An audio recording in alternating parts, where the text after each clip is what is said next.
Good morning students. आज lesson 2 का 11th lecture आपका स्टार्ट हो रहा है। इसमें हम क्रमवाचक विश्लेषण के अंतर्गत अध्ययन करते हुए बजट रेखा का अध्ययन करेंगे। सबसे पहले आपके द्वारा तटस्थ वक्र का अध्ययन किया गया था। आज हमारे द्वारा बजट रेखा का अध्ययन किया जाएगा। बजट रेखा क्या होती है? सबसे पहले इसकी बजट रेखा की परिभाषा आती है। परिभाषा के अंतर्गत बजट रेखा की जब हम परिभाषा देते हैं तो बजट रेखा एक सीधी सरल रेखा होती है जिसमें वे सभी बंडल होते हैं जिन पर उपभोक्ता की संपूर्ण आय व्यय हो जाती है। इसे मैं एक उदाहरण के द्वारा और चित्र के माध्यम से आपको समझाऊंगी। उदाहरण के अंतर्गत आपके उपभोक्ता के द्वारा जो उसके पास आय है, जिसे हमारे द्वारा M कहा जा सकता है, 20 रुपये, कितने रुपये है? 20 रुपये दी हुई है। प्राइस 1, जिसे हमारे द्वारा X वस्तु की या पहली वस्तु की कीमत कहा जाएगा, वो आपके 2 रुपये दी हुई है। और दूसरी वस्तु की कीमत P2 जिसे हम कहेंगे, वो दूसरी वस्तु की कीमत वो हमारे 1 रुपये दी हुई है। यदि उपभोक्ता के पास दी हुई आय 20 रुपये है, तो पहली वस्तु की कीमत 2 रुपये है, दूसरी वस्तु की कीमत 1 रुपये है, तो उपभोक्ता बाजार में जिन बंडलों को खरीद सकता है दो वस्तुओं के, वे निम्न प्रकार से होंगे। जैसे सारा पैसा यदि पहली वस्तु पर खर्च करता है तो मैक्सिमम 10 इकाइयाँ उसके द्वारा खरीदी जा सकती हैं और एक भी इकाई दूसरी वस्तु की नहीं खरीदेगा। दूसरा बंडल जिसके अंतर्गत उपभोक्ता द्वारा 9 इकाइयाँ पहली वस्तु की और 2 इकाइयाँ दूसरी वस्तु की खरीदी जा सकती है। फिर तीसरा बंडल जिसके अंदर 8 इकाई और 4 इकाइयाँ, क्योंकि 8 दूनी 16 रुपये X वस्तु पर पहली वस्तु पर खर्च हो गए और 4 रुपये 1 रुपये के हिसाब से 4 रुपये आपके Y वस्तु पर खर्च हो गए।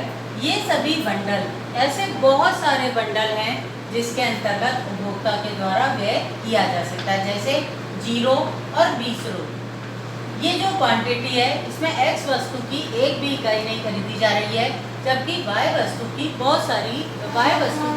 20 इकाइयों को परचेज किया जा रहा है। सारे पैसे व्यय हो गए। ये सारे वो बंडल हैं जिस पर उपभोक्ता की कंप्लीट आय व्यय हो जाती है। कुछ बंडल ऐसे भी होते हैं जिन पर उपभोक्ता की आय बच जाती है। जैसे मैं आपको बताती हूँ, 8 और 1, 8 दूनी 16 रुपये और 1 17 रुपये। 17 रुपये व्यय हुए, 3 रुपये यहाँ पर बच गए। फिर आपके 5 और 4, ये 5 2 रुपये कीमत है X वस्तु की, पहली वस्तु की 10 रुपये और 4 रुपये, 14 रुपये खर्च हुए, 6 रुपये बच गए। ऐसे बहुत सारे बंडल हैं जो प्राप्त किए जा सकते हैं इस 20 रुपये की आय और पहली वस्तु की कीमत 2 रुपये और दूसरी वस्तु की कीमत 1 रुपये के आधार पर। यदि उपभोक्ता इन सब बंडलों को खरीद सकता है तो ये सारे बंडल प्राप्य बंडल कहलाएंगे।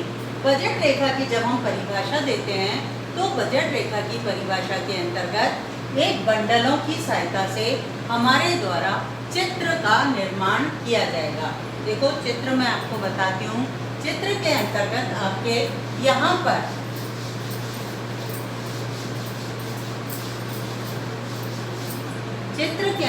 आपके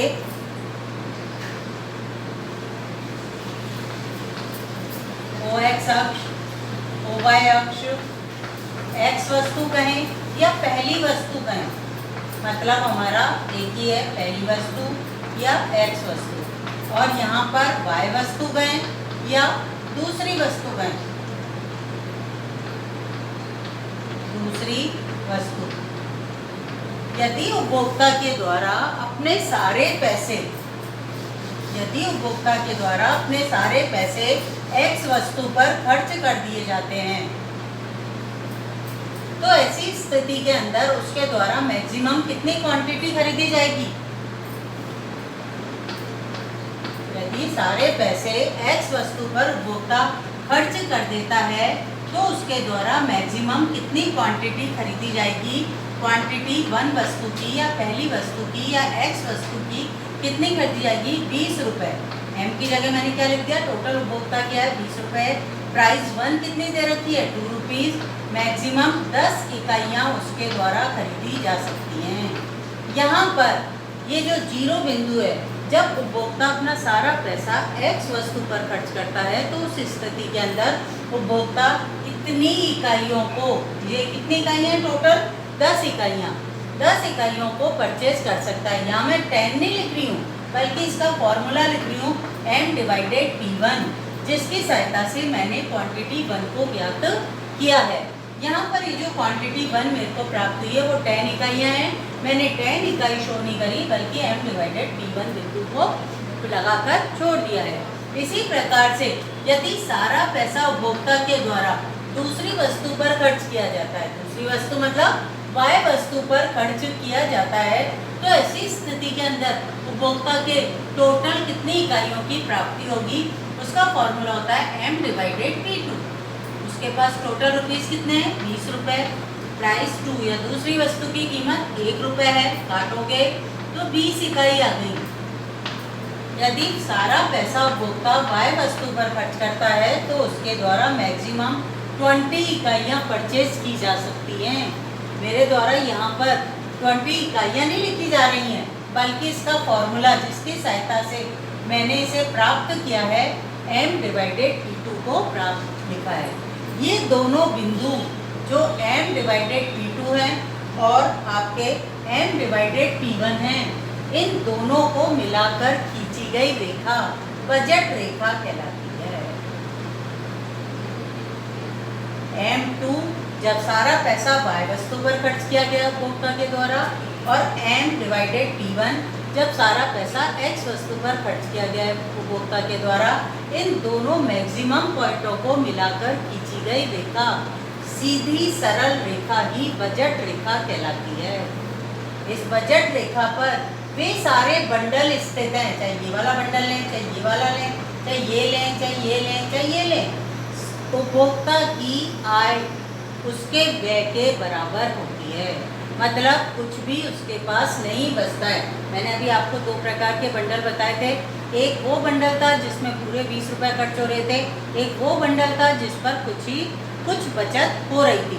लेकिन ये वो बंडल हैं इस बजट रेखा पर जिन पर उपभोक्ता की आय व्यय के बराबर हो जाती है। इसका समीकरण बजट रेखा का जो बनता है P1Q1, मतलब प्राइस पहली वस्तु की प्रति इकाई और पहली वस्तु की मात्रा, दोनों का गुणनफल कर लें प्लस के साइन के साथ। Price 2 quantity 2 equal to m। इस P1 Q1 plus P2 Q2 equal to m, ये बजट रेखा का समीकरण कहलाता है। बजट रेखा पर वे सभी बंडल स्थित होते हैं जिन पर उपभोक्ता की संपूर्ण आय व्यय हो जाती है। बजट रेखा के नीचे स्थित बिंदु, जिसे मेरे द्वारा G नाम दिया गया है, ये बंडल भी उपभोक्ता के द्वारा प्राप्य बंडल में आएगा, लेकिन इस बंडल पर उपभोक्ता की कुछ आय बच जाएगी या आय इज ग्रेटर देन व्यय की स्थिति पाई जाती है। एक बंडल, इसे प्राप्य बिंदु कहेंगे। G बिंदु जो है आपके यहाँ पर प्राप्य बिंदु कहलाएगा। और एक बिंदु मैं बजट रेखा के बाहर या बजट रेखा के ऊपर स्थित कर रही हूँ, जिसे F नाम दिया गया है मेरे द्वारा। ये बंडल वर्तमान में उपभोक्ता के पास जितनी आय और बाजार में जो कीमतें दे रखी है उसके आधार पर प्राप्य नहीं है, अप्राप्य बिंदु है। इस बंडल को प्राप्त उपभोक्ता द्वारा नहीं किया जा सकता है। आपको यहाँ तक समझ आ गया होगा। मैं फिर से आपको रिपीट कर लूँ मैंने क्या पढ़ा है। बजट रेखा की परिभाषा बजट रेखा एक सीधी सरल रेखा होती है जिसके एक बिंदु पर m डिवाइडेड P2 और दूसरे बिंदु पर m डिवाइडेड P1 होता है। इस रेखा पर वे सभी बंडल स्थित होते हैं जिन पर उपभोक्ता की संपूर्ण आय व्यय हो जाती है। बजट रेखा को उदाहरण के द्वारा समझा रही हूँ, जिसमें 20 रुपये टोटल आय ली गई उपभोक्ता की। पहली वस्तु की कीमत 2 रुपये, दूसरी वस्तु की कीमत 1 रुपये। क्वांटिटी निकालेंगे, यदि सारा पैसा x वस्तु पर या पहली वस्तु पर किया गया तो 10 इकाई आता है। सारा पैसा यदि y वस्तु पर या दूसरी वस्तु पर व्यय किया गया तो 20 इकाइयाँ आता है। चित्र के अंतर्गत OX OY अक्ष बनाएं। OX अक्ष पर x वस्तु, OY अक्ष पर y वस्तु या दूसरी वस्तु को लिया है। जब सारा पैसा y वस्तु पर खर्च किया गया तो m डिवाइडेड P2 बिंदु प्राप्त होता है। जब सारा पैसा x वस्तु पर खर्च किया गया तो m डिवाइडेड P1 बिंदु प्राप्त होता है। इन दोनों बिंदुओं को मिलाकर खींची गई रेखा बजट रेखा कहलाती है। इसे हम क्या कहते हैं? बजट रेखा। फिर इस बजट रेखा का जो समीकरण होता है वो P1 Q1 plus P2 Q2 equal to M होता है। पहली वस्तु की प्रति इकाई कीमत और पहली वस्तु की मात्रा प्लस के साइन के साथ, दूसरी वस्तु की प्रति इकाई कीमत और दूसरी वस्तु की मात्रा का गुणनफल, इन दोनों का योग, ये व्यय पक्ष कहलाता है आपका। ये आपकी आय पक्ष कहलाती है। आय और व्यय के बीच में इक्वल टू का साइन आ जाता है। ये आपकी बजट रेखा है। अब हम इसके आगे बढ़ते हुए इसके आगे का अध्ययन करेंगे। यहाँ पर आपको ये दो बिंदु और मैंने बताया G और F, ये प्राप्य बिंदु कहलाएगा। ये यहाँ पर उपभोक्ता की कुछ आय बच जाती है G बिंदु पर। इस बंडल, ये रेखा पर सारे व्यय बंडल हैं जहाँ आय और व्यय बराबर है, और F वो बिंदु है जो वर्तमान में प्राप्य है, जिसे प्राप्त नहीं किया जा सकता है क्योंकि इतनी आय उपभोक्ता के पास नहीं है। अब मैं आपको बजट रेखा को एक और तरीके से लिखा जा सकता है, उसको स्पष्ट करूँगी। बजट रेखा का जो समीकरण अभी आपके द्वारा पढ़ा गया है, इसको एक और तरीके से लिखा जा सकता है। अभी आपने समीकरण जो पढ़ा है, क्या समीकरण था? Price 1 quantity 1 plus price 2 quantity 2 equal to M। यही पढ़ा था आपने बजट रेखा का समीकरण। इसे एक दूसरे तरीके से और लिख सकते हैं। मैं साथ में उसका सॉल्यूशन भी कर रही हूँ, आप उसको समझने का प्रयास कीजिएगा। बाकी नोट्स कॉपी से आप उतार लीजिएगा। यहाँ पर मेरे द्वारा P2 Q2 को, जो इक्वल टू के इस साइड की डिजिट है, इसको इक्वल टू के इस साइड में ही रहने दिया। P2 Q2 इक्वल टू का साइन लगा दिया, M ऐसे ही उतार लिया, और ये जो P1 Q1 है इसको इस इक्वल टू के साइड लेकर गई मैं, तो ये माइनस के साइन से जाएगा क्योंकि ये प्लस है। यहाँ पर P1 Q1, यहाँ पर अब मेरे द्वारा ये जो P2 दे रखा है इसको तो इक्वल टू के इस साइड में लेकर जाऊंगी और Q2 को यहीं पर रहने दूंगी। तो ये कैसे लिखा जाएगा? P1 Q1 divided P2। क्या मैं इसको इस तरह से भी लिख सकती हूँ? Q2 equal to M divided P2 minus P1 Q1 divided P2, या इसको इस तरीके से भी लिखा जा सकता है Q2 equal to M divided P2 minus P1 divided P2 Q2।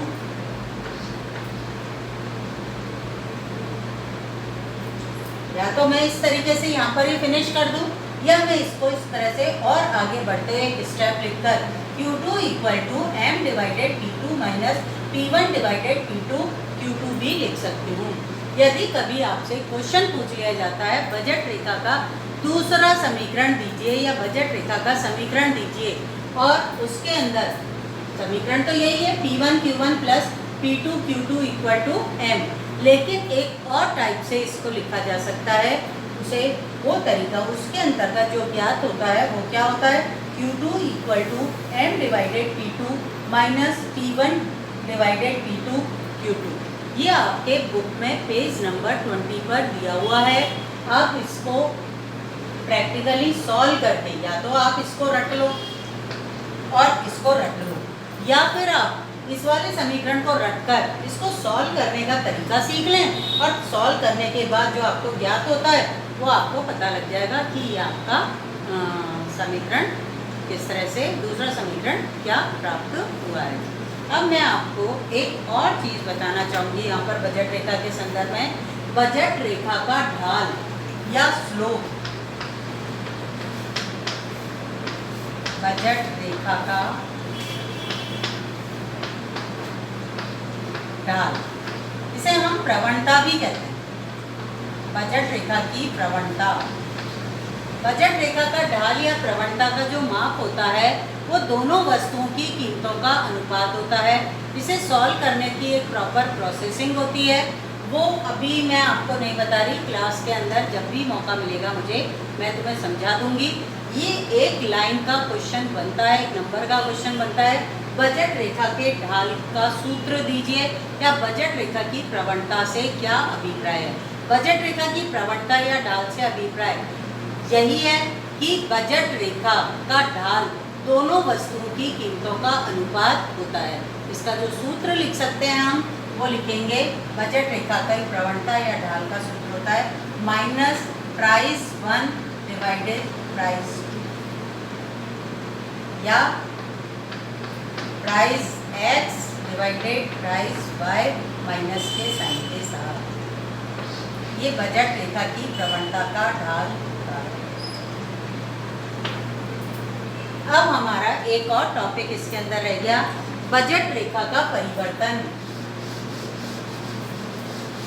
Budget रेखा में जो परिवर्तन होता है, बजट रेखा का निर्माण आपको अच्छे से समझ में आ गया। जब सारा पैसा x वस्तु पर खर्च किया गया, जब सारा पैसा y वस्तु पर खर्च किया गया, दोनों बिंदुओं को मिलाकर बजट रेखा का निर्माण किया गया। बजट रेखा में बदलाव, ये सारे टॉपिक हटाते हैं इस बार आपके।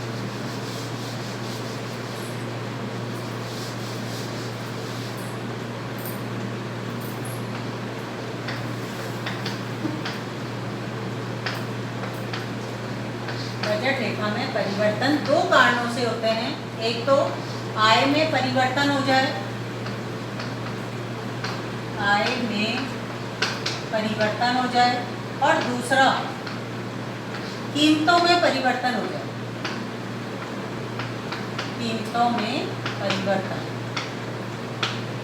अब देखो, इसको ध्यान से समझना। सबसे पहले मेरे द्वारा आय के परिवर्तन को लिया जा रहा है समझाने के लिए आपको। इसमें जब भी हम बदलाव या परिवर्तन की स्थिति का अध्ययन करते हैं तो हमें प्रारंभिक स्थिति लेनी पड़ेगी।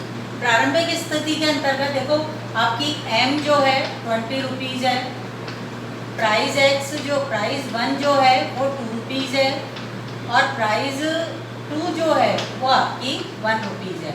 और ये तो हो गई प्रारंभिक स्थिति, है ना, प्रारंभिक स्थिति। अब परिवर्तन जो हम दिखाएंगे वो परिवर्तित स्थिति क्या होती है, परिवर्तित स्थिति।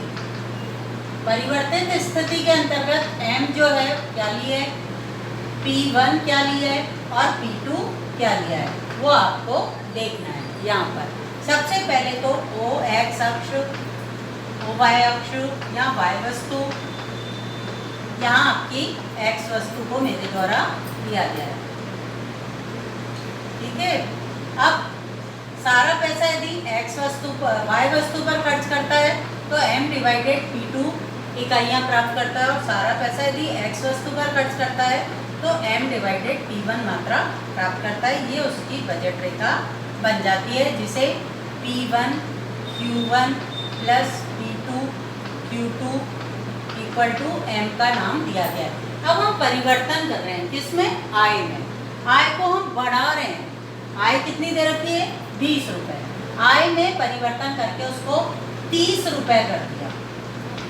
यदि आय को 30 रुपये कर देते हैं, एक्स वस्तु की पहली वस्तु की कीमत और दूसरी वस्तु की कीमत में कोई परिवर्तन नहीं कर रहे, किसमें परिवर्तन क्या है, ओनली आय में।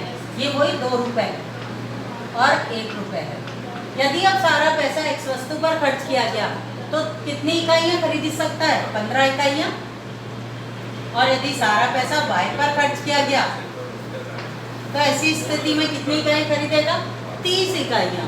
तो यहाँ पर परिवर्तित स्थिति को m डैश के द्वारा, और कीमत में तो कोई परिवर्तन हमने किया ही नहीं है, कीमत में तो हमारे द्वारा कोई भी परिवर्तन नहीं किया गया है।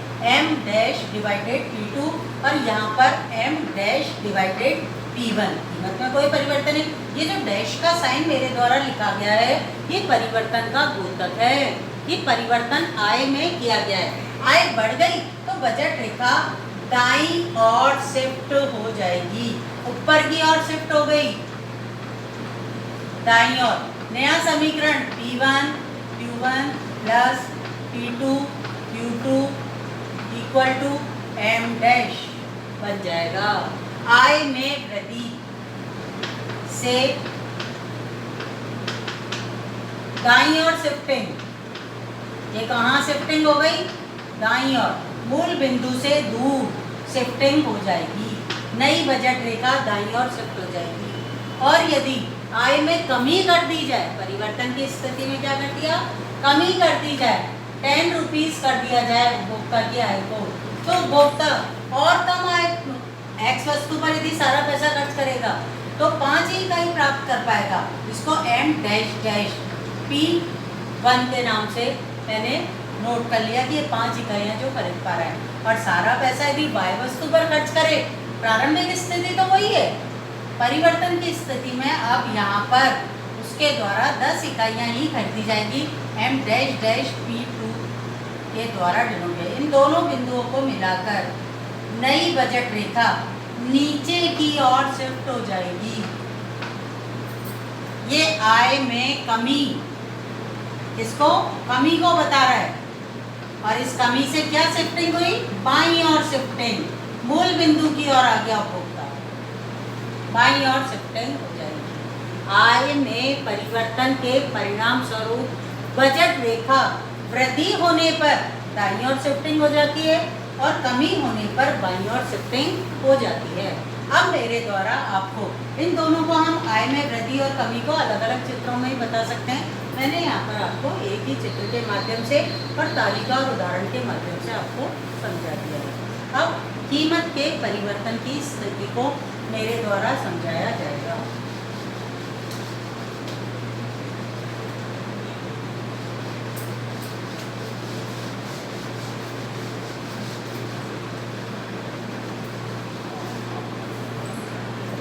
तो यहाँ पर फिर से मेरे द्वारा OX OY अक्ष बना लिए गए हैं।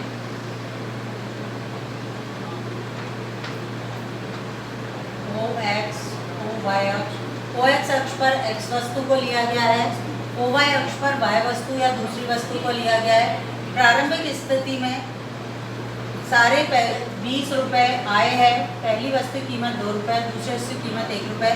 सारा पैसा यदि X वस्तु पर खर्च करता है तो उसकी 10 इकाइयाँ खरीदता है m डिवाइडेड P1 के द्वारा मैंने, और सारा पैसा यदि Y वस्तु पर खर्च करता है तो उसकी 20 इकाइयाँ m डिवाइडेड P2 से मैंने डिनोट कर दिया, और ये मैंने प्रारंभिक बजट रेखा बना दी। इसका formula P1 Q1 plus P2 Q2 equal to m मेरे द्वारा लिख दिया गया है। अब यहाँ पर मैं परिवर्तन कर रही हूँ। अब यहाँ पर मेरे द्वारा परिवर्तन किया जा रहा है। परिवर्तन के अंतर्गत मेरे द्वारा आय फिक्स्ड है 20 रुपीज़, इसमें कोई परिवर्तन नहीं कर रही। पहली वस्तु की कीमत 2 रुपये थी, अब मेरे द्वारा 4 रुपये कर दी गई। Y वस्तु की कीमत जो दूसरी वस्तु है उसकी कीमत 1 रुपये है। अब यदि मेरे द्वारा सारा पैसा, नई बजट रेखा बनानी है, परिवर्तित स्थिति को चित्र में दर्शाना है, सारा पैसा पहली वस्तु पर खर्च किया जाए तो 20 के अंदर 4 का भाग दूंगी तो 5 इकाइयाँ खरीदी जाएंगी। 5 इकाइयों का मतलब ये यहाँ पर 10 इकाइयाँ हैं तो 5 इकाइयाँ इसके लिए कम ही खरीदी जाएंगी। इसको मैंने m डिवाइडेड P1 डैश के नाम से डिनोट कर दिया। और क्योंकि Y वस्तु की तो उतनी क्वांटिटी खरीदी जा रही है, Y वस्तु की कीमत में तो कोई परिवर्तन नहीं है, तो नई बजट रेखा इस तरह से शिफ्ट हो जाएगी। इसे P1 Q1 dash plus P2 Q2 equal to M से डिनोट किया जाएगा। यदि X वस्तु की या पहली वस्तु की कीमत में वृद्धि हो जाती है तो बजट रेखा बाईं और शिफ्टिंग X की कीमत में वृद्धि, जबकि उपभोक्ता की आय और दूसरी वस्तु की कीमत में कोई परिवर्तन न हो, X की कीमत में वृद्धि। नई बजट रेखा बाईं ओर शिफ्ट हो जाएगी, बाईं और शिफ्टिंग हो जाएगी उसकी। और यदि कीमत में कमी कर दी जाए, 2 रुपये 1 रुपये कर दी जाए तो दाईं ओर शिफ्टिंग हो जाएगी, M divided P1 dash dash. दाईं ओर शिफ्टिंग हो जाएगी। बच्चों इसकी आपको प्रैक्टिस करनी है। ये चित्र आपको टॉपिक वाइज खुद सॉल्व करना है आपकी कॉपी में, कोशिश करें, प्रयास करें। यहाँ मेरे द्वारा बजट रेखा लगभग आपको कंप्लीट पढ़ा दी गई है। कल मेरे द्वारा उपभोक्ता के संतुलन में, तटस्थ वक्र विश्लेषण में या क्रमवाचक विश्लेषण में उपभोक्ता के संतुलन का अध्ययन कराया जाएगा। ये हमारा लास्ट टॉपिक रहेगा इस सेकेंड चैप्टर का। Thank you.